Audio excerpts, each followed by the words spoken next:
Okay, we will be blogging about stem cells.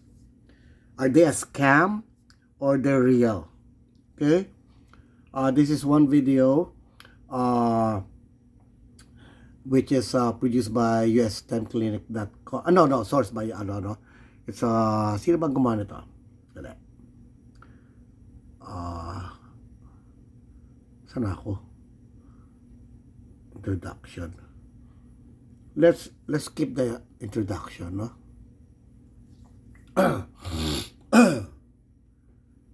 Okay, you know what a stem cell is, no? I don't have to define it. So let's go ito, what's stem cell no? What's stem cell therapy? Stem cells or iPSC. However, in 2009, Barack Obama revoked this ban, but this controversy was just about the research aspect of the stem cells. There's an ongoing controversy over using stem cells as a treatment in humans. We're back now with the controversy over stem cell clinics. Earlier this week, the president's new pick to head the FDA was grilled by lawmakers about government regulation of rogue clinics. Okay, since we know about the stem cells, we can talk about the stem cell therapy. If fully differentiated cells in our body are damaged or die, then we're gonna have problems. Now, if we have stem cells and we inject them into the site of injury, they can differentiate into missing cells and cure the injury. This is basically the whole idea behind stem cell therapy. We have 3 different sources for harvesting stem cells, and you find these technologies over and over again.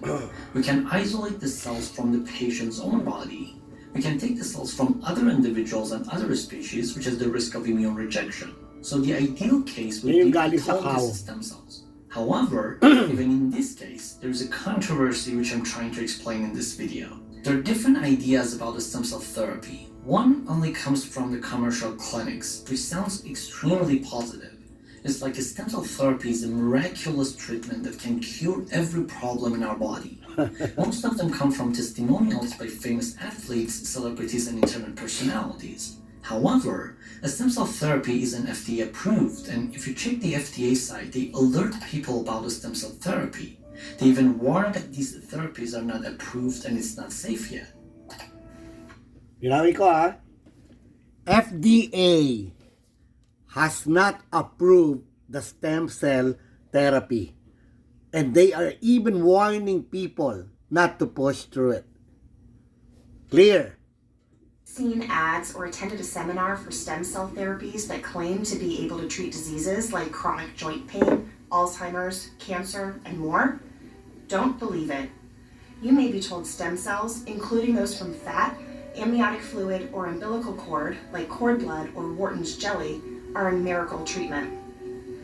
You may even hear they're FDA approved, but that is not true. None are proven to work to treat these conditions, and worse, some may cause harm. So this started a war between the clinics and the FDA. So the only stem cell therapy that FDA approved is related to using hematopoietic stem cells for certain blood disorders, such as leukemia and lymphoma. Therefore, most stem cell therapies are illegal in US and Canada. However, other countries are okay with the stem cell therapy. As a consequence, many patients would travel to other countries like Panama and Mexico, which concerns many scientists, and they use the word stem cell tourism to describe this phenomenon. So the main question is, are these stem cell therapies safe and effective? To answer this question, first we should ask why we trust other drugs in the market. So a drug that develops in the lab should go through preclinical studies in which the drug would test in vitro and in vivo. And you can find those scientific articles online. Then, if the data on animals shows satisfactory results, it should be tested on humans. The studies on humans are done through clinical trials to generate data on the dosage, safety, and efficacy of the treatment on humans. Clinical trials have different phases with different purposes. If you want to find a specific clinical trials, you should go to clinicaltrials.gov and you can find the studies there. However, if you pay it. Okay Reminder again. Huwag kayong magpapaniwala kung ano-ano. There's a site, clinicaltrials.gov, or you can search in YouTube or Google in terms of the safe and side effects or effectivity of a certain drug or therapy. Okay? Kaya kayo may Google. Tigil nyo na yung pagkaano nyo, kati-TikTok nyo. Hindi kayo tatalino dyan. Matatawa lang kayo, that's it. Maaliw kayo. Pero minsan yung kaaliwan, that will lead to kabobohan. Okay? To the left, you can find that the listed clinical trials on this sites have not been evaluated by FDA, but they should follow the FDA regulation policy in the US. Nevertheless, the FDA claims to protect participants in clinical trials and make sure they have reliable information before deciding whether to join a clinical trial. They claim that they are trying to protect the participant from unreasonable risks. Other countries regulate these clinical trials with their own systems, and the government has a final say if the treatments or drugs should enter the market. So in the US, FDA believes that stem cell therapy is not safe yet, but other countries like Panama and Mexico do not have the same restrictions. So how can we know that stem cell therapy is safe and it would work? The answer to this question is pretty much hard because we see these testimonials with positive tones, but if you look at the literature, you can find inconclusive and even negative results as well. Just look at this study that reports a human brain tumor that was a complication of stem cell therapy. They injected human fetal neural stem cells directly into the spine and the cerebellum of the patient suffering from ataxia. 4 years later, after the first treatment, he was diagnosed with a multifocal brain tumor. Molecular and cytogenetic studies showed that the tumor origin was in the patient. Microsatellite and HLI analysis proved that the tumor is derived from at least 2 donors. Another study published in the New England Journal of Medicine reported that a 66-year-old underwent a treatment and commercial. Nalawin ko lang ha. Baka na ano nyo ano. Nagpa-stem cell siya. 4 years after, naka-brain tumor siya. Yung tumor, DNA nila. It's not from her body. It came from the donor stem cell. Mapahayop man yan o tao. Stem cell clinics in China, Argentina, and Mexico. The clinic reported that the cells injected into the patients were mesenchymal, embryonic, and fetal neural stem cells. The patients came to the hospital with severe back pain and urinary problem. After different analysis, a tumor was revealed in the spine and the source of the cells was predominantly non-host cells. In addition, you can find numerous discrepancies in the results, even with autologous bone marrow stem cell therapy. You can find a lot of positive feedback from stem cell therapy in the media, but you can find negative stories too. For example, different patients who were treated by stem cell therapy at the US Stem Cell Clinic went blind and sued this clinic, even though their chief scientists used the same positive language that other clinics use to promote these kind of therapies. Treated over 6,000 patients. We've trained over 600 practitioners. The safety is pretty solid. I think it's time to bring this type of therapy to the mainstream. We cannot wait anymore. And it would be a mistake to limit these therapies from patients who desperately need them. Answer these questions about the clinic and the work that's being done there, whether it's safe. I'm going to ask you to meet with our PR people and continue to reach out to them for additional comments. And I'm going to ask you to turn the camera off. So, does stem cell therapy work and is it safe? To be honest, I simply don't have any solid answer. And if anyone wants to have a stem cell therapy, they should educate themselves about the Yabang-yabang niya. Pero nung ini-interview na, para bang takot na takot yung tarantado. Gago. they're taking. I have a strong disagreement with the companies and clinics that offer stem cell therapies because I think they're not fully transparent with the patients, and they're not offering any scientific data except testimonials from famous athletes and celebrities, and they kind of don't talk about the negative side of current stem cell therapies.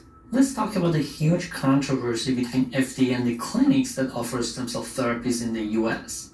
The FDA claimed that if the clinics isolate the stem cells, they should inject them without any manipulations. And if they use enzyme and any processing in the lab before injections, that would consider drugs.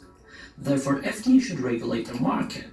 But the clinics claimed since those stem cells are the patient's own cells, the patients should decide whether they want the treatment. My problem is that the stem cells are not drugs. They're completely independent entities, and they show different behavior in certain situations. So the question is, how these clinics would control stem cell behavior after injections? Who is going to say that these stem cells don't become a tumor in certain conditions, or who is going to predict which cell they differentiate into? For example, mesenchymal stem cells can differentiate into bone, cartilage, neurons, and fat cells. If you inject the mesenchymal stem cells into the eyes, how are they prevent them from differentiating into bone cells? A stem cell behavior can be controlled with different kind of signals. Chemical signals, the signals from their environment or cell matrix interactions, and signals from other cells or cell-cell interactions. However, I do not see any of those strategies in the current stem cell therapies. Another point is adult stem cells reside in a specific location in the tissue, which is called the stem cell niche. This environment is rigorously regulated and controls the state and behavior of the cells. Now, in current stem cell therapies, the stem cells are isolated from their environment and cultured in the lab to grow and increase their population, which means they use petri dishes and 2D environments. However, naturally, the cells in our body live in a 3D environment. With improving cell culture techniques such as 3D cell culture and using biomaterials, the data shows that the properties of the cells in a 2D environment are hugely different from those cultured in a 3D environment. The other thing is that after isolation, the cells should be characterized to prove that they eventually are stem cells, which is a very expensive and time-consuming procedure.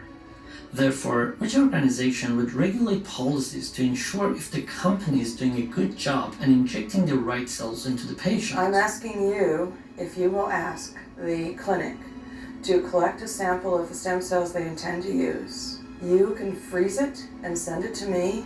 I will analyze it for free, and I will tell you what those stem cells are. And then that will give you some indication about whether those stem cells are going to be dangerous or that they may be helpful to you. I know there are a lot of people who suffer from medical conditions that can be completely solved by stem cell technology. But even with all these positive results and testimonials, we can't say with all certainty that current stem cell therapy is effective and safe. So be sure about the amount of risk that you're taking before the treatment. Thank you for watching. Okay. So,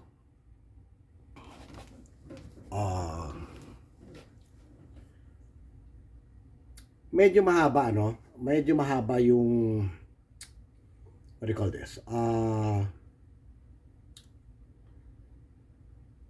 The topic regarding stem cells, but I'm gonna make it, I'm gonna make it, dito tayo.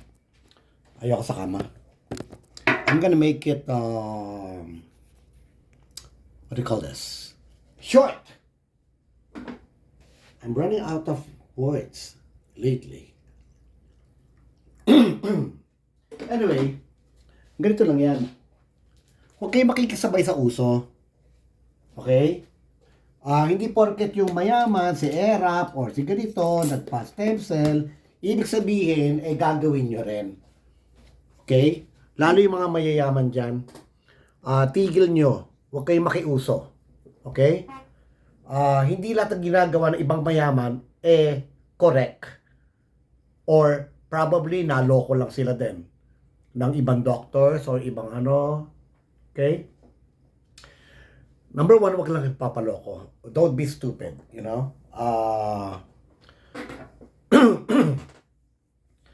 Then, okay, let's go back.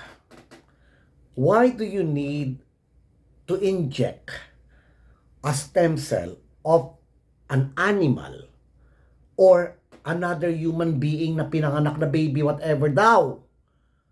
Ano yung proof mo na putang iragis nanggaling sa sanggol yan? Di ba? Ano yan? May video ka ba na habang nanganganak si Aling Maria, kinuha mo yung plasma, binalot mo sa plastic, at dinala mo sa clinic mo, putangin na decontaminated na yon. Use your brain. Di ba? Okay, bobo. At ba't ka magpapa-inject ng putangin ng pitos ng kambing? Kutubuan ka ng paa ng kambing. Alam mo, minsan yung logic is lost in translation from other people. Okay? Yung kabubuhan napapasa sa iyo without you knowing it. Without even you questioning, nga, no? Teka muna, paano? Stem cell ng kambing yan Gumagawa yun nagre-repair siya ng lungs ng kambing, puso ng kambing, ano marirepair niya sa katawan ko? Pwede bang i-program yung stem cell na, hoy, imbis sa kambing, program, lusubin mo yung leukemia niya. Okay? That's stupid. A fucking stupid idea, and yet maraming naluloko sa inyo. Correct? Minsan kasi hindi nyo pinapagana yung utak nyo. Diba? I'm sorry if I have to insult you. Actually, hindi naman insult yun eh. Katotohanan yun. Kung bobo ka, bobo ka. Kung tanga ka, tanga ka. Correct? Wala akong magagawa doon. Hindi ko pwede sabihin matalino ka at wise ka kung pinaggagawa mo, kabobohan. I mean, di lahat dito naging matalino na.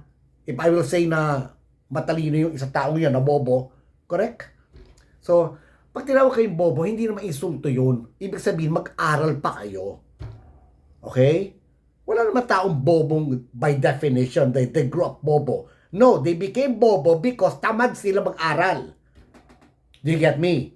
Hindi ko sinasabi, kunyari, pangit. Okay. Pag pangit, pwede ka pa rin naman gumanda eh. Di ba? Pa-opera ka, or magpa-enhance ka ng mukha, or you know, you take care of yourself, right? So those are the things, no? I'm not defining people when I say they're stupid, bobo, pangit, mataba, manas. Dinidefine ko lang kung ano yung nakikita ko sa inyo. Okay? Now, may paraan yun. Okay? Yung bobo, kailan mag-aral ka, mag-upload ka ng YouTube, mag-Google ka. Di ba? So, there's a lot of things that you can do. Di ba? Mataba ka, payat ka. Di ba? Tigil mo yung kakain mo ng chippy. At saka mga fish crackers. Di ba? Anyway. So, well, you know, if a lot of people they get hurt with what I'm saying, I mean, you're fine. You can block me. Hindi ko sinabing makinig ka sa akin, okay? And then tell me na, masyado ka malupit. No, I'm not malupit. I'm being factual. Iba yung facts. Okay? Anyway, so yun, no? Actually, there's a lot more to be said about stem cells. Because meron tayong sarili nating stem cell. The problem kung ba't kayo nagkakasakit, because pinapatay nyo yung stem cell nyo through bad habits like alcohol, smoking, puyat, drugs. Okay? Not drugs not only drugs na mga shabu or what you can take yung mga antibiotic, mga penicillin, mga ganito, mga Panadol, mga ano ba yan, paracetamol, that kills your stem cell. So kaya kayo nagkakasakit. So all you need to do is to strengthen your stem cells inside your body. So that's what I'm doing. Di ba, nag-PPRP ako, platelet-rich plasma. So, kinuha yung dugo ko, and then, minimix yon, then yung platelets, may iwan doon sa taas, those are the platelets, they're not stem cells, okay? The platelets are the ones that induces the stem cells to repair the body. Pag ando doon na yon. So, ini-inject ko dati dito, saka sa buko. Kaya kumapal yung buko. Okay? Yan, proven by science na yan. Okay? So, I mean, living proof na ako. Dati, bata pa nga ako, kalbo na ako eh. Ba't may nagawa akong paraan? Di ba? Oh. Lahat may paraan. Okay? You just need this. And sipag. Sa research. Okay? Alam mo, pwede nyo nga ako tanungin kung tamad kayo eh. You can just call me. Miko, ano ba yung gamot dito? May problema ako eh. Sumasakit yung puntod ko. Iye ako na iye. You can call me. But of course, you won't believe me because I'm not a doctor. Diba? But Yung doktor, yung pinag-aralan niya, 20 years ago pa yun. The science is evolving every day if you watch and Google. Yung alam ng doktor, history na. Unless for the basic things. You know, kunyari, operahan. Siyempre, well, because there are other ways. Dati, di ba dati, binubuksan yung puso. Ngayon, meron ng, ano tawag doon? Yung binapasok na alambre. Okay? So, nagbabago ang science. Of course, the basic thing, the blood type, you need to learn. Hindi ka pwede maglagay ng ibang blood, blah, the matching. But that's all they know. The doctors need to re-educate themselves every day. Every day. Ngayon, siyempre, yung doktor, kain ng kayot, paano mag-aaral pa yan? No offense, no offense to the doctors. Okay? Paano sila manonood? Halos break-even lang nga sila doon sa mga sinisigil nila eh. Di ba? Na fees. May nakita ka na bang doktor na super yaman now? Noong panahon na 70s, yes. Pero ngayon, hindi na. Hindi na sila yung mayaman. Bakit? Ang baba na ng anla. Okay. Ako na nagsasabi. Ang baba na ng fees nyo. Yung consultation fees nyo, masyado nang mababa, inaapi nyo na yung mga doktor. Kaya hindi na nag-aaral yan. 500, namamahalan kayo. O palagay mo na, the doctor will spend to you 30 minutes. You know? So palagay mo na 8 hours siya. So that's 16. 16 times 500, that will be ilan yun? Kasi kung 1,000 yun, and then 16, so times 10, 5,000. So that's only like what, 7,000? And then he pays the rent of the clinic, the nurse, you know, yung front desk, aircon. Hindi yayaman yung doktor na yun. Actually, sa St. Luke's, ito yung specialist na nagpa-consult ako sa prostate ko because nga umaakyat, no? Kala ko cancer. Yung pala kulang lang sa ano. Kulang lang sa jakol, no? So, saka pataas yung testosterone ko. Because I took some tablets with testosterone and it enlarges your prostate, but that's normal. That's normal, okay? Now, okay, let's go back.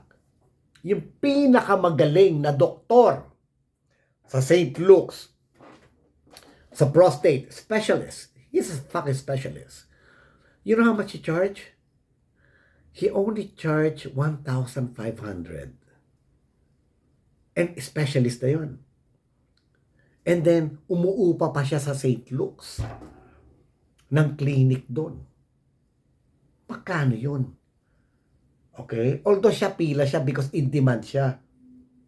Pagtusok niya nga ng puwet ko, ang bilis eh. Pak! Kakapain niya. Hap! Okay. So, palagay mo na kumikita siya doon ng 20,000 a day. So, hindi naman papasok everyday yan. Kasi meron sila doon, scheduling. So, palagay mo na 5 days a week. So, 100,000, magiging 400,000 a month. Gross yun, ha? So, and then, yung babayaran niya yung pasweldo niya, yung upa niya, palagay mo na 100,000 yun. Kasi marami siyang, doon, yung tagakuha ng mga gamit, yung secretary niya. So, siguro papatak siya, 300,000 lang mga uwi niya. Eto, specialist, ng St. Luke's, So, 300,000 na lang. So, if you multiply that in 1 year, palagay mo na, eto yung mga magagaling na doktor na pinipilaan. Paano kung walang pumipila? Okay? Paano kung Holy Week? Diba? So, eto sinasabi ko, the gross, 300,000 na punta tayo sa doktor, no? Pero because I have to explain to you why the doctors are not updating themselves now. They are not doing the retraining. But there's some doctors I know who goes to Dubai, to Spain. He's my doctor, actually. He goes training. Minsan 3 days in Spain, and then he comes back. if there's a new technology being offered, you know, paano mag-opera, paano magtaas ng ano, ng third layer, yung mask. So, meron akong doktor na who spends for that. But the doctor, para sila yayaman nun. Palagi ba 300,000 times 12, what? 3 million? 3 million per year. Siyempre, may asawa yun, may pinapakain yun, may binabayaran bahay yun, may binabayaran kotse yun. Ano matitira? Samantala yung real estate broker. Yung real estate. Ako nakabenta ako 450 million. Diba? 1% lang ako doon. Override kasi tao ko yung diba? Tao ko. So magkano 1%? 4.5 million. Ilang oras yung in-spend ko sa client na yon? Kasama niya pagbalik-balik pati yung mga pagkuha ng check niya. Siguro umabot total 3 hours. 3 hours. May 4.5 million ka. Kaya hindi ko maiwan ng real estate. Di ba? Paano maiiwan? Magkatayo ako restaurant? Magkano kinikita restaurant? Yumaman ba yan? Magkatayo ako laundry? Magkano yumaman ba yan? Ang una nyo tanong, pag meron kayong negosyo, gusto nyo magnegosyo, tanong nyo muna, yumaman ba sila in doing that? Okay? Hindi yun na pwede kalaban si Jollibee because Jollibee is a multinational. Di ba? Hindi mo na makakalaban yan. So, nagtatayo ka sa sarili mo restaurant to fight them. Tapos magbabantay ka, nanakawan ka. It's so hard. Tapos puputula ka ng tubig, walang tubig. Sa Parañaque, walang tubig sa because of the El Nino, brown out, depo ka. Di ba? So, anyway, let's go back. So that's the reason why the doctors are not really equipped nowadays. Hindi ko generalize lahat kayo. But there are good doctors still. Marami ako kilala ng good doctors. But most of the doctors now, tinatamad na sila to study and re-equip themselves because masyadong mababa yung bayad sa kanila sa consultation fee. No offense naman sa mga mahihirap o cannot pay. You can go to PGH. You can go to you can go to public hospitals. Magagaling naman yun nandoon. And they serve the people. And then magaling din magpasweldo ang government. Okay? Pero yung mga private, siyempre naglalaban yun kasi dumadami na yung doktor. Yung iba 300 na lang. My God, 300. Saan ka abutin nun? Minsan naawa ako sa doktor. Yung sabihin ko, magkano, how much is your fee? Minsan sabihin 1.5. Wow. Kasi iba 500 lang eh. Pero come to think of it, 1.5, saan mapupunta yun? Diba? So, anyway, we gotta deal more with stem cells because we need to do the molecular structure and how it affects the body and how it functions. Kinakalaban ko lang dito yung stem cell therapy, which is a no. Except if it's taken from your own blood. From platelets. Yon, agree ako. Nagawa ko na how many times? Diba? Not really 4 times. And I need to do it again because talagang improve yung mukha ko. Nawala yung lalim ko dito. Dati lubog na to. Yung lap lines ko malalim. So walang fillers yan. Only platelets. So na-revive niya yung mga skin dito. Yung mga collagen. Of course, you need to take vitamin C as well. No? So anyway, mahaba na to. I have to go.